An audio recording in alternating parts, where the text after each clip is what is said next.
Hello students, आज मैं आपको किराल और ए किराल का डिफरेंस समझाऊंगा कि किराल कौन से ऑब्जेक्ट्स या मालिक्यूल्स होते हैं और ए किराल कौन से ऑब्जेक्ट्स या मालिक्यूल्स होते हैं।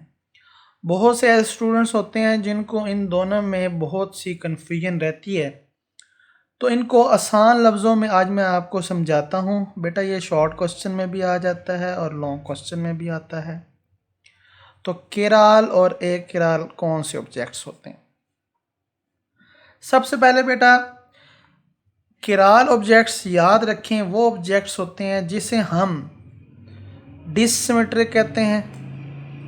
डिससिमेट्रिक,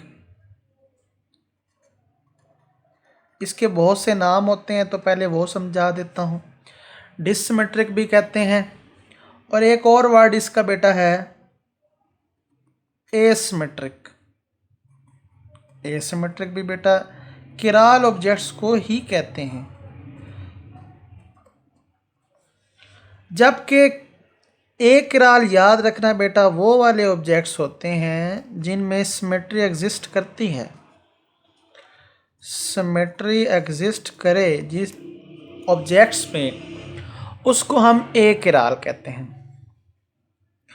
तो किराल के दो डिफरेंट नेम्स हैं और ए किराल का सिर्फ एक ही सिमेट्रिकल जिसे हम कह सकते हैं।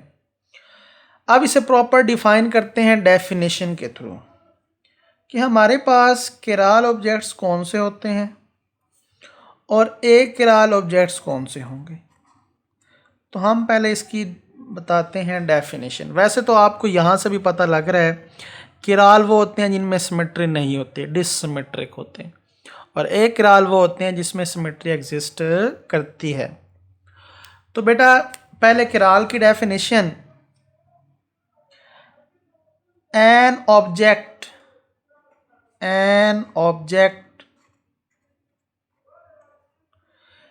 lacking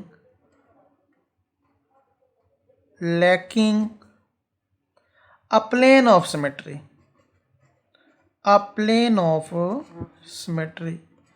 इसका मतलब बेटा ये है कि ऐसे ऑब्जेक्ट जिसमें लैकिंग होती है किसकी, सिमेट्री की।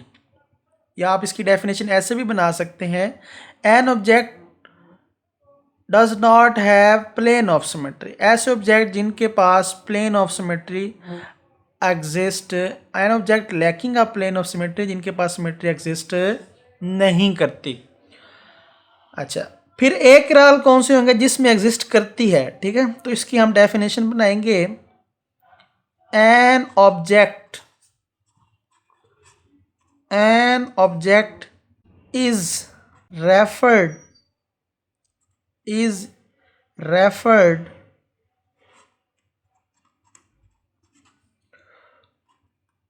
to as a kiral which has या which molecule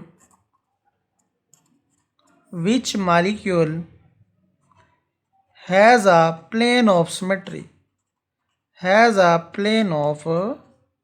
symmetry, अब बेटा आप डिसाइड कर सकते हैं कि इसमें सिमेट्री होती है और इसमें सिमेट्री नहीं होती। तो इसमें एक चीज़ समझना बहुत ज़रूरी है, प्लेन ऑफ सिमेट्री क्या चीज़ है। अब इधर भी प्लेन ऑफ सिमेट्री एक वर्ड यूज हुआ है। देखें, प्लेन ऑफ सिमेट्री का मतलब है एक ऐसी जगह जिस जगह से हम उसको हाफ करें तो दोनों हाफ एक जैसे दिखें। अब फॉर एग्जांपल मैं इस पेज को सेंटर से डिवाइड करता हूँ, इधर से मैं ब्रेक करता हूँ, तो ये जो चीज़, ये वाला जो हिस्सा है एरिया, ये वाला एरिया और ये लेफ़्ट वाला एरिया अगर साइज़ में इक्वल होंगे तो मैं इस प्लेन को, इस जगह को कहूँगा प्लेन ऑफ सिमेट्री। तो इसका मतलब है फिर ये जो पेज होगा, अगर तो दोनों एरिया इक्वल होंगे तो मैं कहूँगा ये किराल ऑब्जेक्ट। अब जिस तरह हमारे पास हैंड है, अगर मैं इसको हाफ डिवाइड करूं तो एक साइड पे 3 उंगलियां रह जाएंगी और दूसरी साइड पे सिर्फ 2 उंगलियां रह जाएंगी। तो ये वाला जो प्लेन है, ये प्लेन ऑफ सिमेट्री नहीं है। तो तो इसे हम कौन सा ऑब्जेक्ट कहेंगे? किराल ऑब्जेक्ट कहेंगे। ठीक है, तो पेज जो है वो एक किराल है और जो हैंड है वो किराल है। ठीक है, तो इसकी एग्जाम्पल में आप क्या क्या ले सकते हैं? एग्जाम्पल, जो किराल ऑब्जेक्ट में सबसे बेस्ट एग्जाम्पल है वो आपके पास बेटा क्या है? A left hand does not possesses a plane of symmetry. मतलब कि आपके पास लेफ्ट हैंड है या राइट हैंड है, वो कभी भी प्लेन ऑफ सिमेट्री नहीं रख सकते। आप जहाँ से भी बेटा डिवाइड करेंगे वो साइज़ इक्वल नहीं आएगा। आप इस साइड से भी मैंने एग्जांपल दी थी, तो इसमें भी प्लेन ऑफ सिमेट्री नहीं है। अच्छा, फिर हम ए किराल के एग्जांपल ले लेते हैं कि ए किराल ऑब्जेक्ट्स कौन से हो सकते हैं। अब ये जो मैंने आपको पेज की एग्जांपल दी थी कि जो हमारे पास पेज है, a page या A4 page has a plane of symmetry। कि हमारे पास ये पेज ऐसा ऑब्जेक्ट है, मेरे पास A4 पेज वो ऑब्जेक्ट है जो सिमेट्री रखता है, प्लेन ऑफ सिमेट्री रखता है। तो याद रखना है, एक किराल सिमेट्रिकल होते हैं और किराल डिससिमेट्रिकल होते हैं। ठीक है, ये तो थी इसकी डेफिनेशन, इसकी एग्जांपल। अब बेटा हम देखते हैं कार्बन बेस्ड किराल सेंटर्स। मतलब ऑर्गेनिक केमिस्ट्री में हम ऑब्जेक्ट्स को कैसे कहेंगे कि ये किराल ऑब्जेक्ट्स हैं?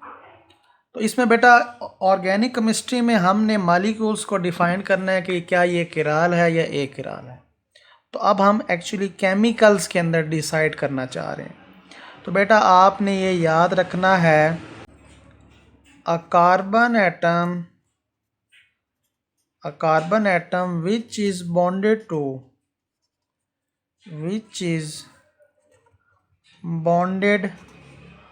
to four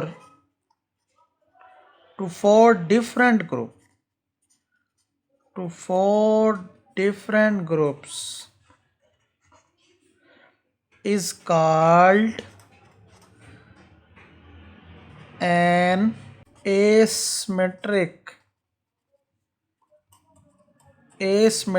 carbon atom. अब बेटा मैंने अभी आपको एक चीज़ समझाई थी कि एसिमेट्रिक कौन होते हैं। अगर आप गौर करें तो मैंने इधर लिखवाया था कि एसिमेट्रिक को हम किराल कहते हैं। इसका मतलब ये है कि एसिमेट्रिक के साथ आप ये लिख सकते हैं किराल कार्बन एटम। तो ऑर्गेनिक केमिस्ट्री में हम डिसाइड करने लगे हैं, a carbon atom which is bonded to 4 different groups. मतलब कि एक कार्बन जो मेन सेंट्रल एटम है, अगर वो 4 डिफरेंट ग्रुप्स के साथ अटैच हो जाए तो फिर हम उस कार्बन को किराल कार्बन कहेंगे या एसिमेट्रिक कार्बन कहेंगे। ठीक है, हाँ जी बेटा, इसको हम एग्जांपल के थ्रू प्रूव करते हैं कि ऑर्गेनिक केमिस्ट्री में हम किस केमिकल को किराल कहेंगे या ए किराल कहेंगे। तो ऊपर बेटा मैंने आपको डेफिनेशन बताई है कि अगर एक कार्बन के साथ डिफरेंट ग्रुप्स लग जाएं, तो ये एक कार्बन है और इसके साथ डिफरेंट ग्रुप्स लगे। फॉर एग्जांपल एक मैं लगा देता हूँ CH2CH3, ये इथाइल ग्रुप लग गया है। इस साइड पे बेटा मैं अटैच कर देता हूँ OH हाइड्रोक्सिल ग्रुप। इस साइड पे बेटा मैं अटैच कर देता हूँ सिंपल एक H, और इस साइड पे मैं बेटा अटैच कर देता हूँ ब्रोमीन। अब बेटा जो मेरे पास ये कार्बन है, ये सेंट्रल कार्बन है, ये डिफरेंट ग्रुप्स के साथ अटैच है, ये एटम्स के साथ अटैच है। मैं इसे जहाँ से भी ब्रेक करूँगा, अगर मैं बेटा यहाँ से ब्रेक करता हूँ, देखें गौर करें ज़रा, अगर मैं इस साइड से ब्रेक करूँ तो राइट साइड पे और आपके पास एटम्स आ रहे हैं और लेफ़्ट साइड पे कोई और एटम्स आ रहे हैं। अगर मैं इस साइड से ब्रेक करूं तब भी राइट साइड पे मेरे पास H और B आ रहा है, लेफ़्ट साइड पे मेरे पास 2 कार्बन और एक हाइड्रोक्सिल ग्रुप आ रहा है। इसका मतलब है कोई भी ऐसी जगह नहीं है जहाँ से सिमेट्री आती हो। तो हम फिर इस कार्बन को क्या कहते हैं, जब कहीं से भी सिमेट्री नहीं आ रही तो हम इसको कहते हैं किराल कार्बन या किराल सेंटर। ठीक है, किराल कार्बन या किराल सेंटर। तो ये बेटा आपके पास ऑर्गेनिक केमिस्ट्री में डिफ़ाइन करने के लिए सबसे बेस्ट एग्जांपल है कि एसिमेट्रिक, इसको किराल भी कहते हैं और एसिमेट्रिक भी कहते हैं। तो बेटा ये सारे डिफरेंट नेम याद रखने हैं, इसको मिक्स नहीं करना आपने। ठीक है, इसमें प्लेन ऑफ सिमेट्री नहीं है, इस वजह से ये किराल है या एसिमेट्रिक है या बेटा ये क्या है, डिसिमेट्रिक है। तो बेटा आपका ये कॉन्सेप्ट किराल वाला, ए किराल वाला और ऑर्गेनिक केमिस्ट्री में किराल को कैसे प्रूव करते हैं, ये कॉन्सेप्ट मैंने आपको आज समझा दिया है। अगर आपका फिर भी कोई क्वेश्चन है तो आप कमेंट्स में पूछ सकते हैं। नेक्स्ट बेटा आपको मैं समझाऊंगा ऑप्टिकल एक्टिविटी नेक्स्ट लेक्चर में।